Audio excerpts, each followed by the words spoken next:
അബ്ബാ പിതാവേ എന്ന് വിളിക്കുന്ന പുത്രത്വത്തിന്റെ ആത്മാവിനെ അത്ര പ്രാപിച്ചത്. ഈ നോക്കിയാണെങ്കിൽ രണ്ടും കൂടി ഇന്ന് കണക്ട് ചെയ്ത് പറയാം. വീണ്ടും ഭയപ്പെടേണ്ടതിന് ദാസ്യത്തിന്റെ ആത്മാവിനെയാണ്. കാര്യം, നിങ്ങൾ പഴയ പ്രമാണത്തിൽ നിന്നാൽ അതിന്റെ കൂടെ കണക്ട് ചെയ്തൊരു കാര്യം എന്താ? ഭയമാണ്. പുതിയ പ്രമാണത്തിനകത്ത് ഭയമില്ല. വളരെ സിമ്പിൾ ആയിട്ട് പറയുകയാണെങ്കിൽ, ഇപ്പോഴും ഭയമുണ്ടെങ്കിൽ എനിക്ക് ചെറിയ ഡൗട്ട് ഉണ്ട്, നിങ്ങൾ ഇപ്പോഴും പഴയ പ്രമാണത്തിലാണ്. എന്നാൽ പുതിയ പ്രമാണത്തിൽ ഭയമില്ല. ഭയം എന്ന് പറയുന്നത് ദൈവത്തിൽ നിന്ന് വരുന്ന കാര്യമല്ല. ഹല്ലേലൂയ. ഭയം എന്ന് പറയുന്നത് ദൈവത്തിൽ നിന്നുള്ള കാര്യമല്ല.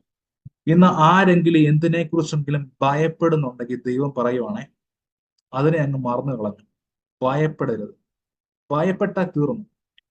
എന്താ, പത്രോസ് വെള്ളത്തിന്റെ മുകളിൽ കൂടെ നടക്കുക.